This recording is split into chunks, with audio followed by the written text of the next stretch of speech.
राष्ट्रीय प्लॅटफॉर्मवर घडणार आहे. विद्यार्थी जे आंदोलन करतील आम्ही त्याच्या पाठीशी आहे. आम्ही करू विद्यार्थी आले तर आमची काही हरकत नाही आहे, पण बऱ्याचशा विद्यार्थ्यांची पुढे अडचण होते.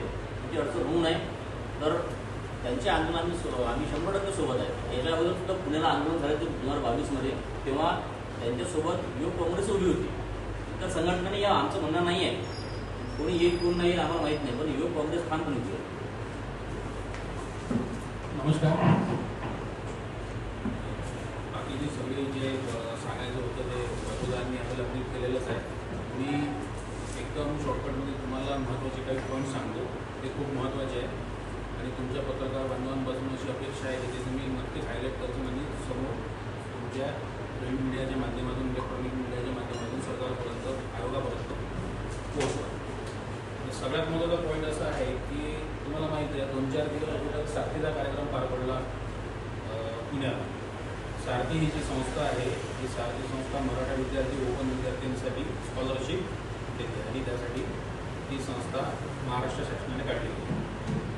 सारथीच्या कार्यक्रमात जेव्हा मुख्यमंत्री देवेंद्र फडणवीस साहेब आले तेव्हा त्यांनी विद्यार्थ्यांशी संवाद साधला आणि असं सांगितलं की मी आयोगाच्या अध्यक्षांसोबत मान्य हरपळकर साहेब हिंगणकर साहेब आहेत अध्यक्ष आणि हरपळकर साहेब सचिव यांच्यासोबत मी चर्चा केलेली आहे आणि त्यांना सांगितलेलं आहे की तुम्ही कोणताही निर्णय हा जो आहे हा एकतर्फी घेऊ नका.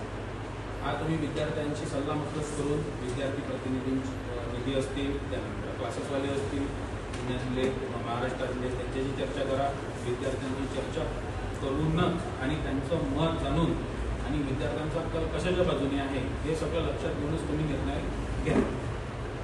त्यानंतर काय झालं की 2 दिवस अगोदर माननीय मंत्री जे आहे कॅबिनेट मिनिस्टर आशिष शेलार साहेब यांनी विधान परिषदमध्ये अशी माहिती दिली की ही जी परीक्षा आहे ही परीक्षा CBT-द्वारेच होईल, म्हणजे ऑफलाईन होणार नाही, कॉम्प्युटर बेस्ड टेस्ट असतो. ठीक आहे. आता हे 2 कॉन्ट्राडिक्टरी मुद्दे. हां, त्यानंतर आयोगाने मीटिंग घेतली, आयोगाने प्रेस कॉन्फरन्स घेतली. प्रेस कॉन्फरन्समध्ये असं सांगितलं की आम्ही म्हणजे त्यांनी महत्त्व पटवून सांगितलं CBTचं आणि त्यांनी त्यात काय सांगितलं सगळ्यात महत्त्वाचा मुद्दा CBTचे जे फायदे आहेत ते असे फायदे आहे की म्हणजे CBT आम्ही का घेत आहे त्याचं कारण त्यांनी असं सांगितलं की आम्ही आतापर्यंत 7 ते 8 हजाराची भरती करत होतो. आता आमच्याकडे एका वर्षात 50 ते 60 हजार पदे भरायचे, त्याची भरती करायची.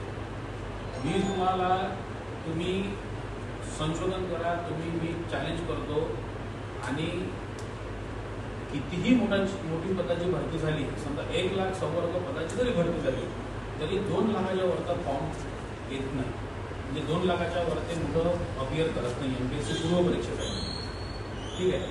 आता दुसरा विषय असा, MPSC असं म्हटलं की पदांची संख्या जास्त आहे म्हणून आम्ही CBT घेत आहे. ठीक आहे. आता राज्यसेवा ही एक परीक्षा आहे, त्यात गॅजेटेड क्लास 1 क्लास 2 हे पदे भरले जातात. त्यामध्ये जवळपास जागा फक्त त्या जास्त नसतात कारण क्लर्कच्या पेक्षा कमी असतात. आता जिल्हाधिकारी क्लर्कच्या बरोबरीची तर राहणार नाही आहे. क्लर्क 10,000ची पदं आहे तर जिल्हाधिकारीचे 10,000 पदं राहणार नाही आहे. त्यात 30-34 असे पदं राहतात. त्यात तो आकडा कधी 700च्या वर जातो. मग आयोग जर हे म्हणते की पदं जास्त आहे म्हणून आम्ही CBT घेऊन राहिलो, मग राज्यसेवा पूर्व परीक्षेची CBT कशाला घ्या? राज्यसेवा पूर्व परीक्षेची तुम्ही परीक्षा घ्या, ती एकाच दिवसात राहते, एकाच दिवसात कंडक्ट होते. हा दुसरा मुद्दा. आणि तिसरा सगळ्यात महत्त्वाचा मुद्दा, कर्जत जामखेडचे जे आपले आमदार आहेत शरद पवार गटाचे माननीय रोहितदादा पवार यांनी सह्याद्री अतिथीगृहावर जाऊन भेट घेतली देवेंद्र फडणवीस साहेबांची आणि देवेंद्र फडणवीस साहेब त्यांचा ट्विट दाखवू शकतो तुम्हाला. त्यांचा ट्विट पण आहे रोहितदादा पवारांचं. त्या ट्विटमध्ये त्यांनी असं सरळ म्हटलं आहे की मला आश्वासन दिलेलं आहे, फडणवीस साहेबांनी असं आश्वासन दिलेलं आहे की परत एकदा अध्यक्ष जे आहेत महाराष्ट्र लोकसेवा आयोगाचे भीमनवार साहेब त्यांच्यासोबत चर्चा करतो, त्यांना सांगतो की तुम्ही अजून एकदा पूर्ण विद्यार्थ्यांची चर्चा करा, पूर्ण विद्यार्थ्यांचं मत जाणून घ्या, त्यानंतर निर्णय घ्या. आता हा प्रश्न मी तुमच्यासमोर ठेवतो सगळ्यांसमोर की फडणवीस साहेब सारथीच्या कार्यक्रमामध्ये आणि रोहितदादाला असं आश्वासन देतात की विद्यार्थ्यांसोबत चर्चा करून तुम्ही निर्णय घ्या. आशिष शेलार साहेब विधान परिषदमध्ये असं म्हणतात की CBTच होईल ठीक आहे. आणि आयोग असं म्हणतं, आम्ही आयोगासोबत पत्रव्यवहार केला, सगळ्यांनी केला, विद्यार्थी पत्रव्यवहार करत आहे की आता देवेंद्र फडणवीस साहेब म्हणजे सीएम, आणि सीएमचा शब्द हा म्हणजे प्रमाण शब्द असतो. त्यांनी जे म्हटलं ते म्हटलं, ठीक आहे. आता त्यांना आम्ही पत्रव्यवहार केला, MPSC असं म्हणते की नाही आमच्याकडे असं काही सीएम साहेबांचं आलं नाही, आमचा काही पत्रव्यवहार झाला नाही आणि आम्ही विद्यार्थ्यांची चर्चा करणार नाही. मग आता मला सांगा की शेवटी कॉन्स्टिट्युशनल बॉडी जरी असली तरी नियंत्रण हे महाराष्ट्र शासनाचं राहतं लोकसेवा आयोगावर. आता लोकसेवा आयोग म्हणते की आम्ही म्हणजे विद्यार्थ्यांसोबत चर्चा करतो नाही करत. फडणवीस साहेब म्हणतात की विद्यार्थ्यांसोबत चर्चा करून तुम्ही निर्णय घ्या. MPSCला प्रश्न असा आहे, तुम्ही मला प्रश्न विचारायला पाहिजे की सीएम साहेबांनी म्हटल्यावर तुम्ही कोणत्या विद्यार्थ्यांसोबत चर्चा केली, कोणत्या विद्यार्थी प्रतिनिधींची चर्चा केली? क्लासेस वगैरे असतील, क्लासेसवाले आहे, पूर्ण महाराष्ट्रात क्लासेस चालतात MPSCचे, त्यांच्यासोबत चर्चा केली का? कोणत्या प्लॅटफॉर्मवर चर्चा केली? तुम्ही विद्यार्थी प्रतिनिधी मंडळ तुमचं पुण्याला बोलावलं का? बेलापूर इथे ऑफिस आहे MPSCचं, तिथं चर्चा केली का? म्हणजे यामध्ये सगळ्यात महत्त्वाचा निर्णय घेऊन राहिले स्टेट गव्हर्नमेंट, समजा आपलं शासन, आणि तो निर्णय घ्यायसाठी बागपडवटी MPSC.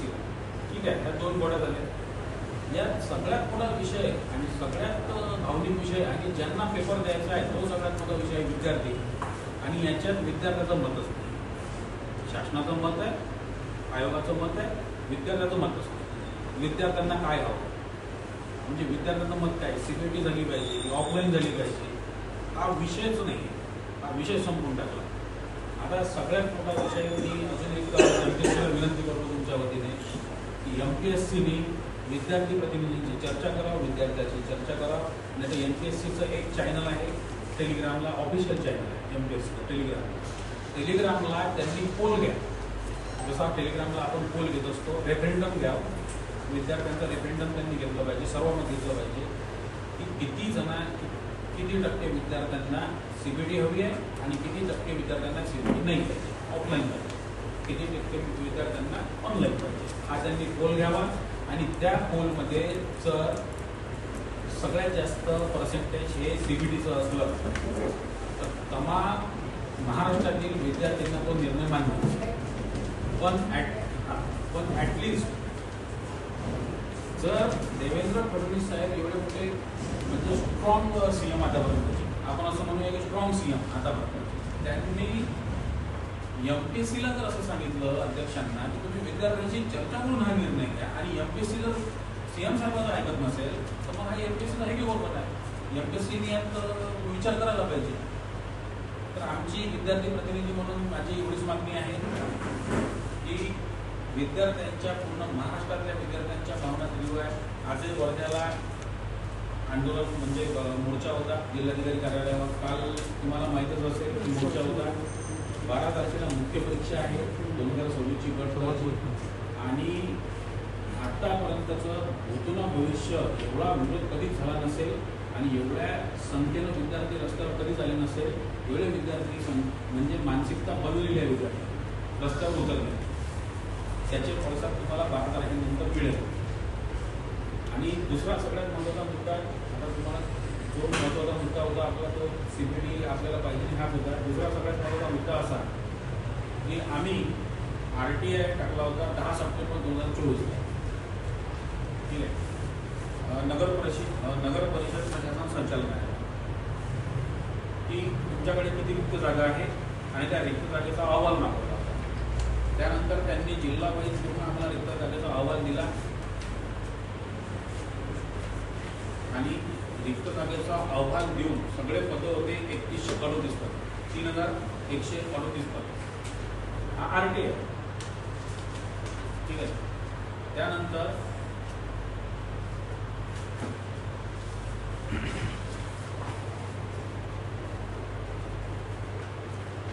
त्यावर 22 मे 2026 रोजी जे नगर विकास मंत्रालयाची जी मीटिंग होत असते, अंतर्गत त्यामध्ये सचिव, अवर सचिव, उपसचिव, OSD वगैरे सगळे राहते, डेस्क ऑफिसर वगैरे सगळे. ठीक आहे. यामध्ये त्यांनी मीटिंग घेतली आणि त्या मीटिंगचा विषय होता नगर परिषद संवर्ग कर्मचारी रिक्त पदांचा आढावा. ठीक आहे. यानंतर त्यांनी या मिटिंगमध्ये जे याचे नगरविकासचे जे मंत्री आहे गृहनिर्माणचे ते शिंदे साहेब आहे. शिंदे साहेबांनी सगळ्यांना आदेश दिले की जेवढे रिक्त पद आहे ते लवकरात लवकर पूर्ण मागणीपत्र मागवा, कुठे रिक्त आहे त्याची बिंदूनामावली मागवा, सगळं मागवा आणि ते रिक्त पद लवकरात लवकर भरण्याची प्रक्रिया. ठीक आहे. त्यानंतर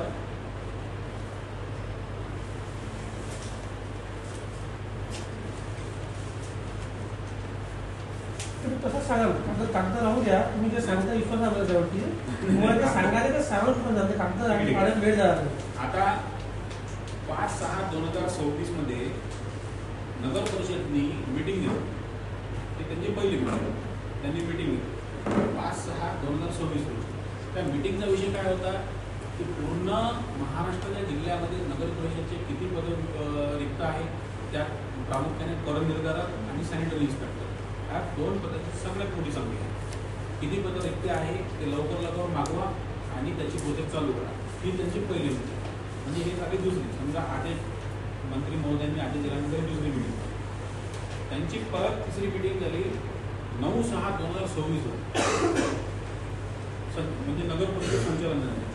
त्यातही त्यांनी सेम पेस्ट कॉपी केलेलं आहे की जेवढे रिक्त पद आहेत त्यांचे मागणीपत्र मागवा आणि लवकर प्रोसेस चालू करा. आता विषय असा झाला की हे सगळे पद देवेंद्र फडणवीस साहेबांनी म्हणजे त्यांचे खरोखर आम्ही विद्यार्थी प्रतिनिधींना आभार मानतो की त्यांनी या सगळ्या परीक्षा एकत्र केल्या आणि ह्या MPSCकडे पाठवल्या. पण आता विषय असा आहे की यावर हे फक्त मिटिंग करू नका. विद्यार्थ्यांना विचारतात की आम्ही मिटिंग घेतली, प्रोसेस चालू आहे, मिटिंग घेतली, प्रोसेस चालू आहे. विद्यार्थी कोणते विद्यार्थी असे आहेत त्या दिवशी उस्मानाबादचे विद्यार्थी आणि सोलापूरचे विद्यार्थी ते रात्रभर मंत्रालयाच्या बाहेर झोपले. नगर विकास मंत्रालयामध्ये गेले आणि तिथे जाऊन त्यांना विचारलं की काय आहे. त्यांनी सांगितलं की प्रोसेस चालू आहे आणि हे प्रोसेस 2024 पासून चालू आहे. 24, 25, 26 2 वर्ष झाले तरी हे पदाचं अजून स्टेटस माहीत नाही. हे MPSCकडे गेले की हे ऑनलाईन घेऊन राहिले कारण नगर परिषद ही सेमी गव्हर्नमेंट बॉडी आहे. ठीक आहे. पण आम्हाला असं समजलेलं आहे की हे MPSCकडे पदं दिलेली आहे. मग ह्या पदांचं मागणीपत्र MPSCकडे का दिलं नाही? हे पदं अजून रखडले कुठं आहे? अशाच तलाठीचे पण पदं आहेत आणि भरपूर काही संवर्गाचे पदं आहेत ज्यांचे मागणीपत्र आम्ही स्वतः RTI टाकू म्हणजे एवढे त्रासलो आहे की प्रोसेस चालू आहे पण मागणीपत्र अजूनही MPSCकडे गेलेले नाही. हा सगळ्यात मोठा. म्हणून तुमच्या माध्यमातून कळकळीची विनंती आहे. आता आम्ही काही पॉलिटिकली नाही आहे, आता आमचं काही पॉलिटिकल बॅकग्राऊंड नाही आहे म्हणून आम्हाला आमचे हे वैभवराव देशमुखचे आहे हे पण एका वेळेला ते पण प्रिपरेशन करत होते. ते पण सिव्हिल इंजिनियर आहेत म्हणून त्यांना तळमळ आहे. म्हणून त्यांचा आम्ही आधार घेऊन हे तुमच्यासमोर सगळं मांडतो आहे. आणि सगळ्यात शेवटचा मुद्दा असा की या CBT मध्ये सगळ्यात महत्त्वाचा मुद्दा असा आहे की ह्या CBT एक्झाममध्ये हा सगळ्यात महत्त्वाचा मुद्दा आहे की नॉर्मलायझेशन होते. नॉर्मलायझेशनची पद्धत अशी राहते की एका दिवशी 3 शिफ्टमध्ये पेपर होते आणि ते चालते 4 दिवस परीक्षा. नंतर 10,000 पदांची भरती असेल तर 4 दिवस परीक्षा चालते. प्रत्येक दिवशी या 3 शिफ्ट 4 ते 12 म्हणजे 12 शिफ्ट आहे. आता तुमची जर शिफ्ट सकाळची असेल, माझी जर दुपारची असेल, तुमचा जर पेपर सोपी आला आणि माझा जर पेपर कठीण आला तर नॉर्मलायझेशन ही पद्धत वापरली जाते आणि नॉर्मलायझेशन पद्धत वापरून त्यामध्ये काय होते ज्यांचा पेपर सोपी आहे त्यांचे मार्क्स कमी होते, ज्यांचा कठीण आहे त्यांचे वाढते. आता यामध्ये सगळ्यात महत्त्वाचा त्याचं तुम्हाला मी प्रूफ दाखवतो. आकाश पटले म्हणून मुलगा आहे. ठीक आहे. फॉरेस्ट अकाउंटंटची परीक्षा होती, त्याला 12 मार्क्स होते. 12 मार्क्स बघून घेतो. 12 मार्क्स. त्यानंतर समाज कल्याण गृहभारची एक्झाम झाली. ठीक आहे. त्याच मुलाला 200 मार्क्स आहे. 200 बघून 200 4 महिन्याच्या झाले एक्झाम आहे. 4 महिन्याच्या ज्याला 12 मार्क भेटून झाले त्याला 200 मार्क्स आहे. 200 ऑनलाईन झाली होती का? ऑनलाईन CBT पद्धती. नॉर्मलायझेशन माझे मार्क वाढले. ऑनलाईन काय आहे हे सांगा. ऑनलाईन का बरं विद्यार्थ्यांना विश्वास नाही प्रक्रियेवर. आणि एक अजून तुम्हाला हे करतो म्हणजे सरकार हे पूर्ण हे करण्यासाठी असा घोळ करून राहिला ऑनलाईन. का त्यांचे भरायसाठी असं काही आहे का? आता आपण पकडला नाही का जलसंधारणाचे आता हा पाटील मुलगा कुणाल पाटील म्हणून मुलगा आहे, ठीक आहे. ही एक्झाम होती इन्स्पेक्टरची, ड्रग इन्स्पेक्टर, ठीक आहे. या मुलाला 178 मार्क होते. नॉर्मलायझेशन नंतर या मुलाला 178 मार्क राहिले, त्याचे वाटले नाही, ठीक आहे. त्यानंतर त्याच्याच शीट मधला त्याच्याच मध्ये एक मुलगा आहे संकेत लक्ष्मण बडे म्हणून, ठीक आहे. त्या मुलाला पण 178 मार्क होते. त्या मुलाचे मार्क्स नॉर्मलायझेशन नंतर 198 मार्क्स वाढले. हा जो मी पहिला मुलगा तुम्हाला सांगितला कुणाल पाटील, हा मुलगा त्यामध्ये लागला नाही. आणि हा जो दुसरा मुलगा सांगितला बडे, हा मुलगा फक्त नॉर्मलायझेशन मार्क्स वाढले म्हणून लागला. मग आता मला सांगा, तुम्ही खरंच सांगा, प्रश्न हा आहे की तुम्हाला मला जर सारखे मार्क्स मिळाले, ठीक आहे, तुमचे नॉर्मलायझेशन मार्क्स वाढले, माझे वाढले नाही, तर माझा गुन्हा आहे का? म्हणून हा सरळ सरळ गरीब विद्यार्थ्यांवर म्हणजे अन्याय आहे. देशामुळेच आमचं म्हणणं आहे की बा तुम्ही एक शिफ्ट वाईज ते नॉर्मलायझेशन करा, तुम्ही याला कठीण पेपर शिकवा, पेपर नॉर्मल करा, त्या विद्यार्थ्यांना दिसत राहत नाही. एकाच दिवशी तुम्ही ऑफलाईन पद्धतीने जर एक्झाम घेतली, प्रत्येकाला एकच सेट जाईल, एकच सेट जाईल आणि एका समान पातळीवर सगळ्यांचं व्हॅल्युएशन करता येईल.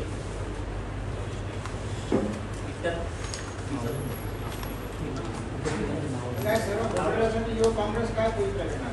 विद्यार्थ्यांसोबत राहील, आंदोलन न्याय मिळवून द्या. 100% विद्यार्थीच मोठ्या प्रमाणात रस्त्यावर उतरणार आहे. भयंकर गोष्ट आहे आणि आहे विषय आला डिटेल लक्षात. आता काय त्यात तुम्ही जे मुद्दे मांडले एक त्यामध्ये ते फीचा राहिले विषय आहे. आहेत, पण त्याच्यावर आता शासनाचं असं स्पेसिफिक काय